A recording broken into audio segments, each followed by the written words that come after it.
Hey there everybody. Before I get started with today's video, remember, if you want to help my channel grow, help it get to an even better place than it is already, you can like, share, subscribe, hit up my Patreon page, links in the description if you want to help me out that way. It all helps the channel grow, and it helps allow me to continue producing content as much as I want to for this channel and to help it just continue to grow and grow and grow. So thank you in advance. And all that said, let's get to today's video.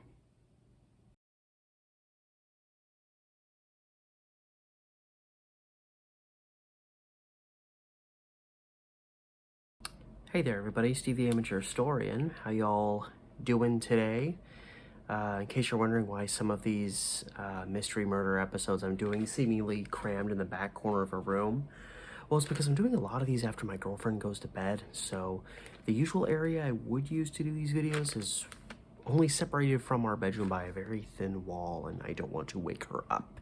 So this is honestly kind of the best alternative location, even though it's a little bit crammed into a corner. But anyway, here I am, here you are, hopefully, and I have another mysterious, unsolved murder story to bring to you guys. This is a story from 1960. It's actually, I think, not the only story I cover in this series from 1960. But it is one of those strange cases of a seemingly, at least based on how the evidence is laid out, a seemingly motiveless crime. Just it looks almost like a cold-blooded murder for the sake of cold-blooded murder. And it is a case that now, more than 60 years later, still lingers unsolved. This is the murder of 40-year-old Ashland resident Marian Stella Hamilton.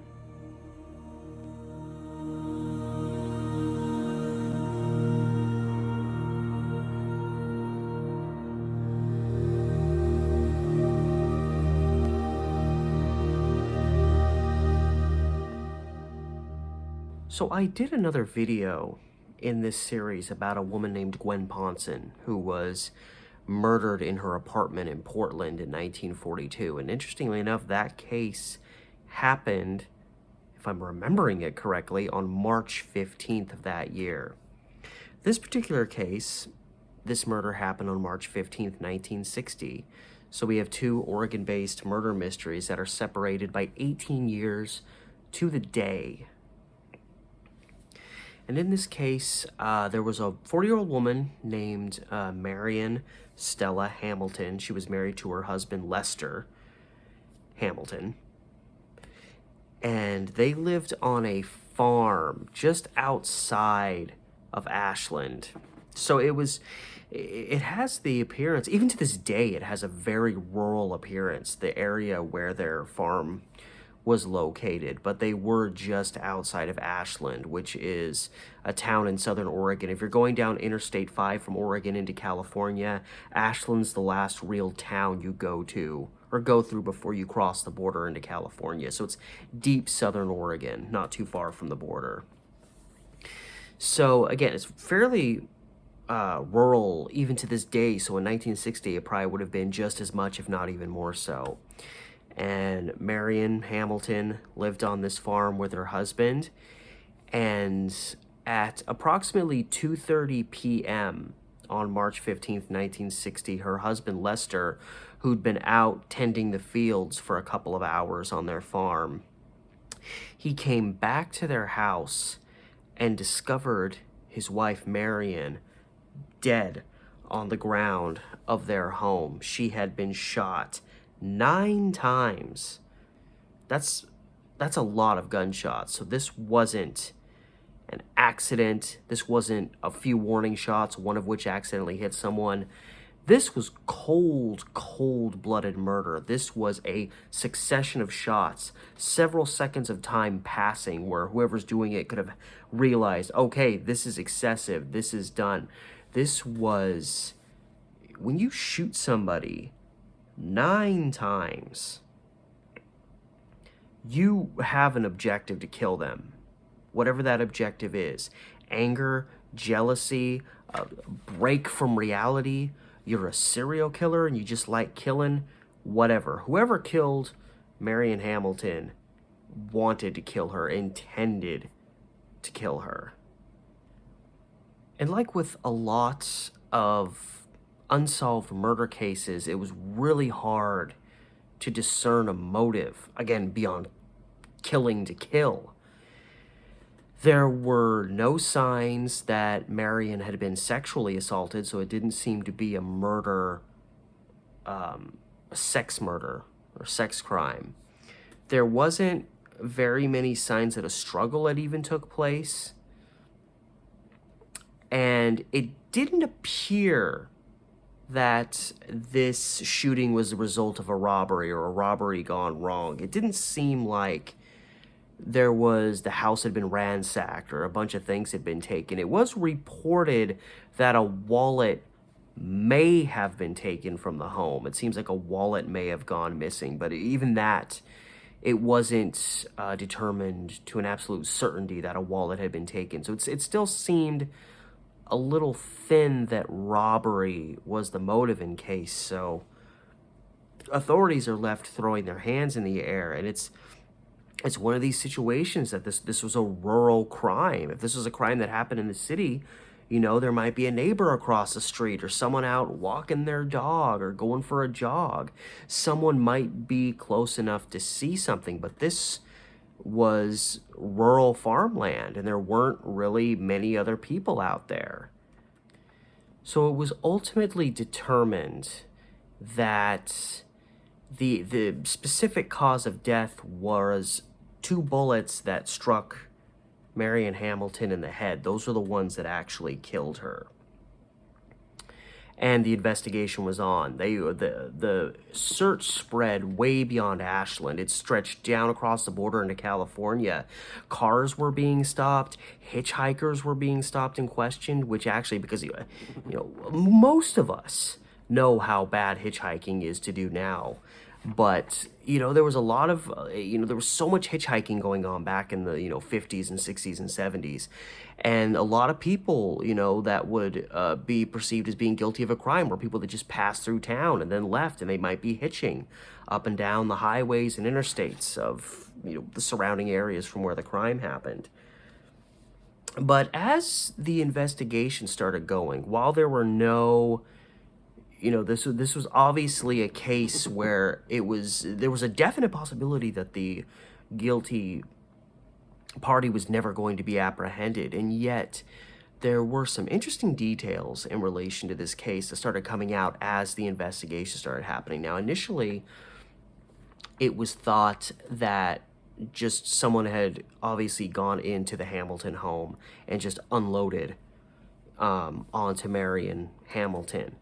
However, upon examining all of the bullets that were recovered, it was determined that there were actually 2 different guns that it's believed were involved in this shooting. Now, I don't know exactly how it was determined.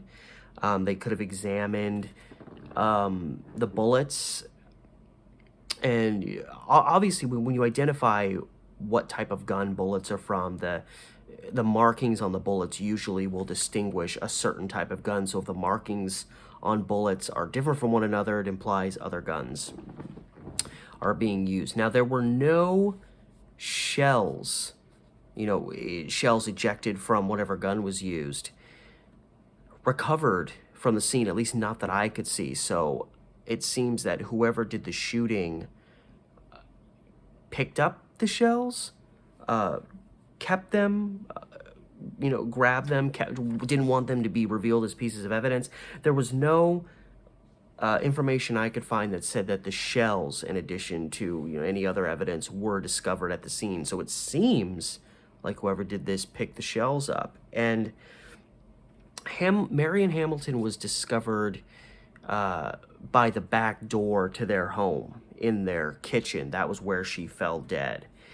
And it was felt that whoever killed her came in through that back door, and that regardless of whatever transpired after that, she was maybe trying to flee out the back door, and whoever killed her just opened fire on her as she tried to flee, and she ended up dropping to the ground just short of escaping the home, and maybe hopefully being able to like scream for her husband. And if her husband started coming, maybe the person that killed her would get cold feet, flee the scene, and she might have survived this ordeal.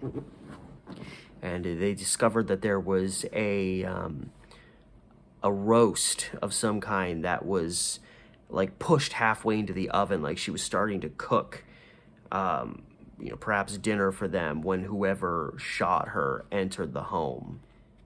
Now, there were a handful of, I guess you could say, potential leads that didn't really go anywhere. It seemed like they probably weren't connected, but they were events that happened around the time of Marian Hamilton's murder. So you just instinctively look into them to see if there's a connection. April 19th, so just a little over a month later, there was a man arrested in Springfield, Oregon, which is right across the freeway from Eugene. It's over 100 miles north of Ashland.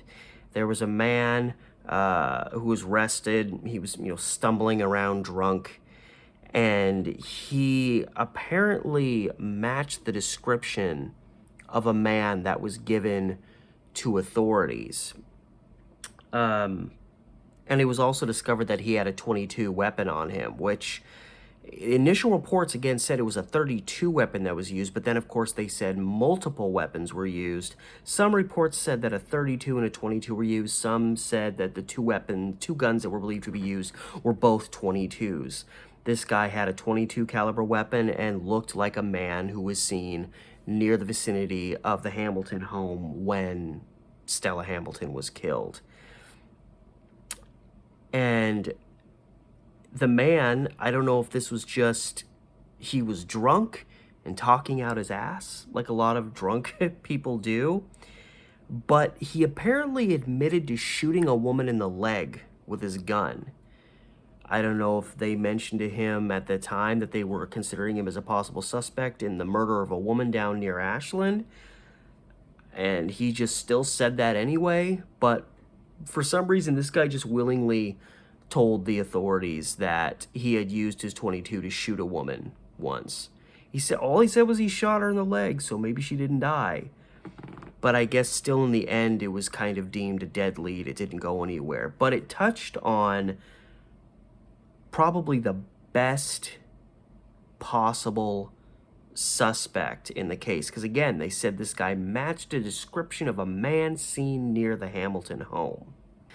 But there was a man seen around the Hamilton home and around Ashland the day that Marian was killed. This guy was apparently a stranger, because a lot of locals said that they saw him. He stood out to them. And this man was described as being 25 to 30 years of age. He was short, stocky, a white male who, like me, needed a haircut. And he was driving a 1957 light-colored two-toned Ford. And again, they said as many as 12 people reported seeing this guy in town, and it seems like he was just there and then he was gone. And one local said that he spoke to this mystery man driving around in his Ford, and the man said he had recently been out of the military and was looking for a friend named Otis. So it was something to go on. There was a man who had recently gotten out of the military and was looking for a friend named Otis. I mean, that was, I guess, his reasoning for being in Ashland was his friend Otis might have lived in the area. If this guy was the killer, I find it interesting that he would, kill a woman and then start opening openly. Jesus. This guy would kill a woman and then openly start discussing details of his life with a random local in town. But then again, as you know, every time I think, why would if this guy's guilty of a murder, why would he do this? You always have to remember, some killers are just stupid and are lucky enough to get away with it. But this is very interesting that this one local who actually spoke with this mystery man that was wandering around Ashland and near the Hamilton home, was that he said he had recently gotten out of the military. Now, why would that be an important piece of information? Well, it just so happens that over the course of the investigation into Marian Hamilton's murder, they discovered footprints near the home. And they were able to identify the heel print as belonging to a specific type of shoe that they tied back to being produced by inmates at Leavenworth Prison in Kansas. And this type of shoe was specifically made for prison inmates, wore them as well, but they were primarily made for people in the military. They were military shoes. So you have a guy that seems to show up in the Ashland area the day that Marian Hamilton dies. He's there that day and then he's gone. And he admits to at least one local that he recently got out of the military. It doesn't seem any witnesses made any statements about the type of shoes that this guy was wearing, but this guy says he recently got out of the military, and footprints, in the vicinity of the Hamilton home were shown to have been caused by a shoe that someone in the military would be wearing. So I feel like that's the strongest piece of circumstantial evidence to show that this mystery guy that people saw probably was the killer. But unfortunately, obviously this man was reported and the police were able to make a sketch on this guy, but that seems to be all that was gathered. Nobody ever got a name from this guy. Nobody ever got any insight as to where he was going. The best lead they really had was he's ex-military, and he apparently had some friend out there in the world named Otis.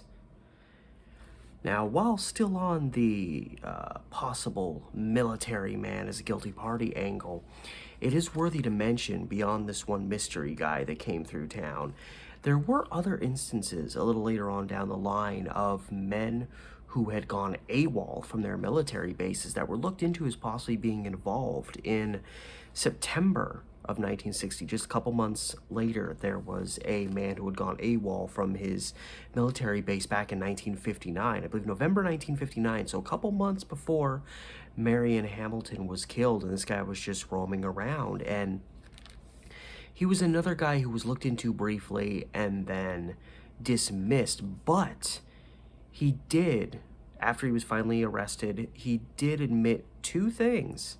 Or no, he admitted to one thing and another thing was established about him. The thing he admitted to was being in the Ashland area around the time Marian Hamilton died, which is, damaging enough. But he also had been charged with stealing a .22 caliber pistol. So he was carrying the right type of weapon on him.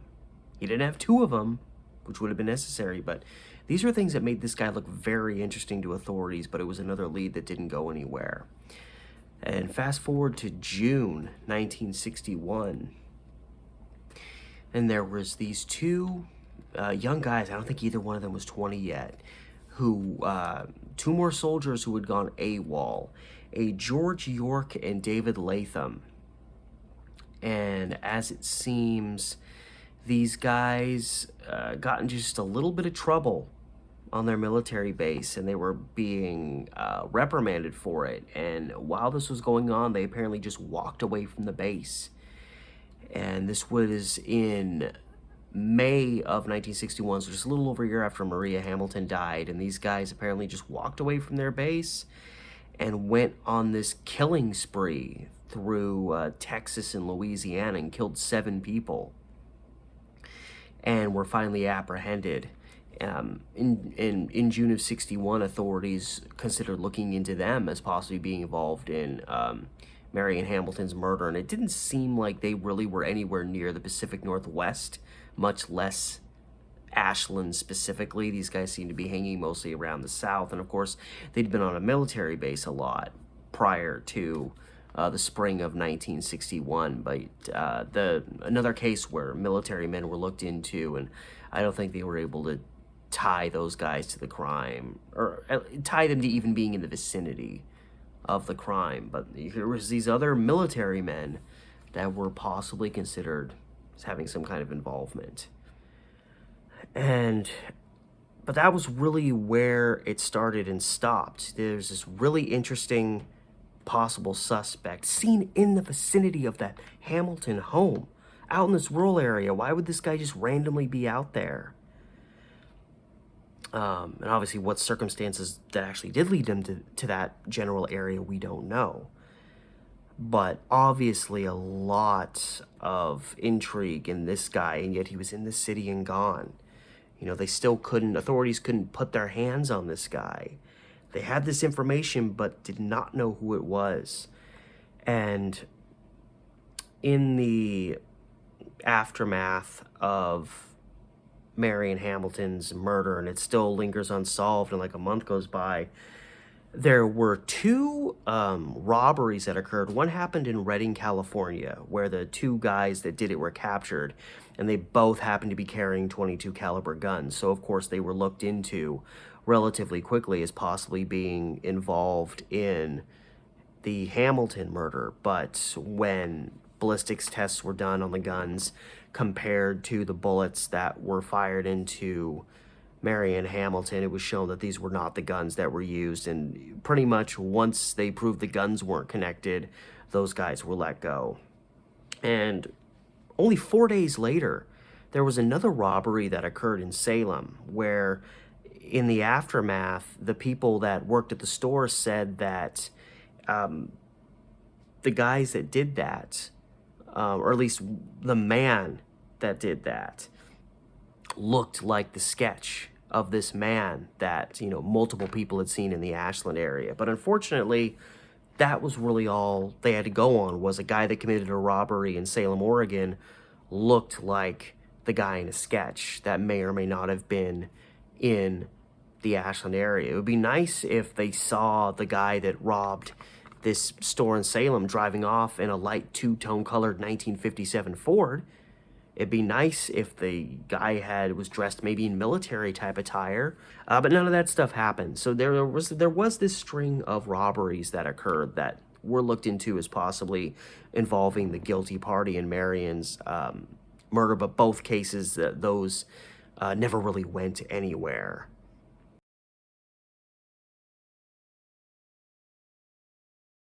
A neighbor who lived relatively close to the Hamilton household reported to authorities that he had hired a man to do some work for him. Again, close to the vicinity of where the Hamiltons lived. And this was on March 14th. This was the day before Marian was killed. And this neighbor had hired this random guy to do some work for him. So it put this stranger in that vicinity. And after he reported that, authorities searched around, tried to find this man. They did eventually track him down. They grilled him. They subjected him to a polygraph test, which he reportedly passed. And the newspapers say this was determined, although I don't know if this was just this guy just said this is where he was. But they said it was established that this guy was down by the Oregon-California border on March 15th when Marian Hamilton was killed. Now, granted, Ashland is not too far from the Oregon-California border, but essentially they determined that this guy was miles and miles away when Marian Hamilton was being killed, and therefore his potential as a suspect was quickly dismissed. And so, like so many other cases before and so many to come after, you know, a few possibilities popped up. The potential suspects that could be ascertained and identified ended up not being involved, and the one that seemed to be most likely to be involved was a guy whose identity was never established. And so he really just kind of disappeared into the night. And, you know, after about a month or two of a few possibilities popping up, this case started going cold very quickly. And again, to this day, over 60 years later, remains unsolved. However, after decades of just generally being forgotten, being this case that just was sitting on a shelf collecting dust, probably to never be addressed again, I stumbled onto a little news article from a few years back. And reportedly, and the article didn't really go into too much detail. It didn't identify this new witness that came out. It only gave a first name of the possible suspect, but it was a sudden shift in the story. And because, you know, we didn't have a lot to go on. We didn't have much of a motive. Again, there was no sexual assault. It didn't really seem like anything had been stolen. Again, maybe a wallet was. Some still kind of thought maybe it was a robbery that went wrong. But again, how does a robbery go so wrong that you end up shooting a defenseless woman 9 times?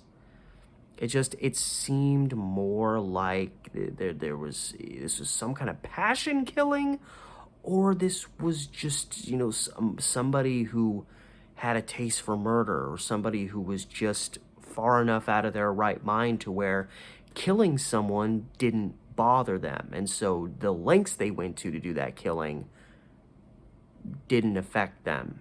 But anyway, in 2000, a woman who lived in Astoria, a woman who lived in Ashland, God, talk about two different ends of the state.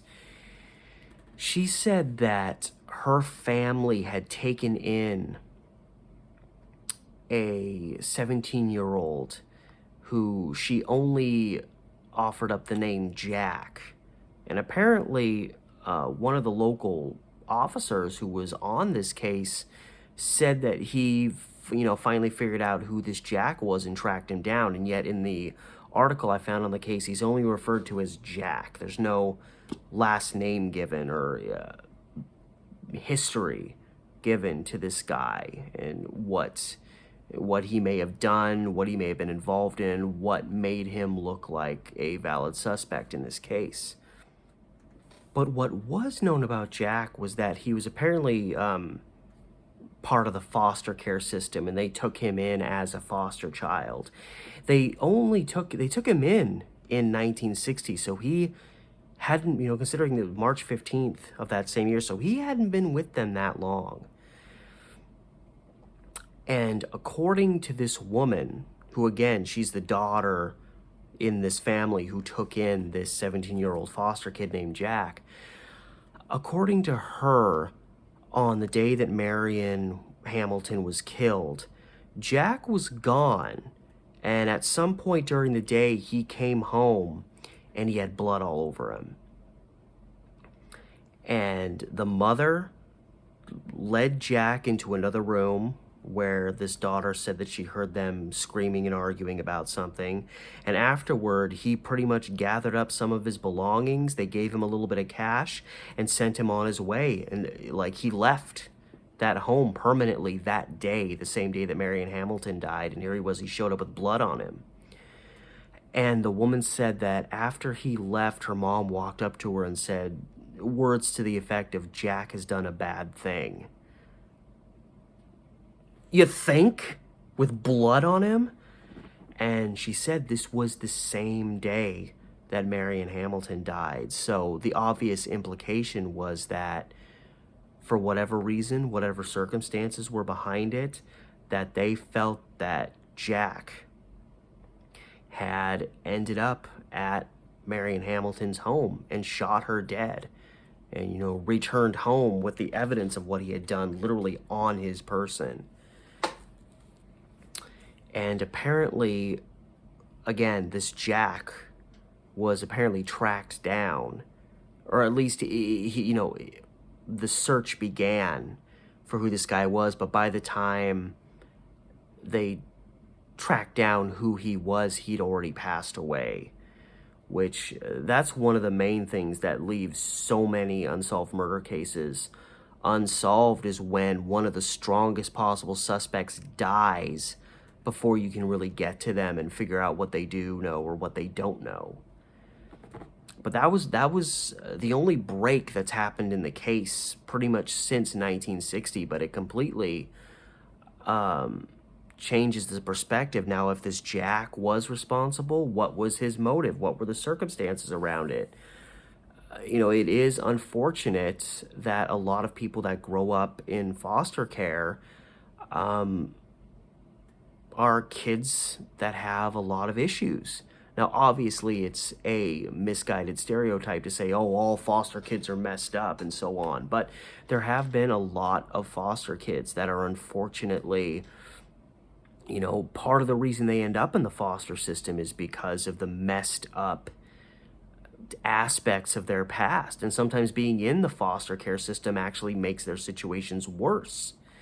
Now, again, there's so little information that was given about this kid other than the fact that he moved in with his family in Ashland when he was 17. Beyond that, there really hasn't been a lot of information out there to reach out and grab onto in terms of understanding what this guy's past was like, anything about his life that might show that he had murderous intent or anything along those lines. But that was the only real big thing that's come to light in relation to this crime, is this story divulged about this Jack who may or may not have been responsible for killing Marian Hamilton that day, March 15th, 1960. And, you know, if you don't buy her story, then, you know, for the last 20 plus years, the case has, you know, kind of sat with that story about this mysterious Jack character. There's been no real, at least as far as I could find, no real advancements, new leads, new developments in the case. It still does officially linger as an unsolved murder. And with the fact that this Jack passed away before authorities could even get to him to find anything out, it seems like it's probably going to be really hard for them to definitively prove that he did it, regardless of what the family that he was staying with has to say. And it seems like the daughter who divulged this story, maybe she didn't get, it doesn't really show in the article exactly how much she knew. The fact that it shows that, you know, her mom came out and didn't say, oh, Jack's killed someone, but just Jack did a bad thing. It almost seems like the mom was withholding information from her daughter. And I don't know if, you know, somewhere along the line from that moment on, this woman who gave this story actually got the definitive details that, yes, Jack specifically killed Marian Hamilton out at her farm. So, you know, there's an absolute possibility there. If this woman's story is true, then it seems more than likely that this guy's guilty. I mean, what are the odds that this guy shows up covered in blood the same day that a random woman, you know, right around the corner gets killed? It's very unlikely. But still, we're left with this case still lingering as unsolved. And until there's another big break in the case, it will continue to remain just that.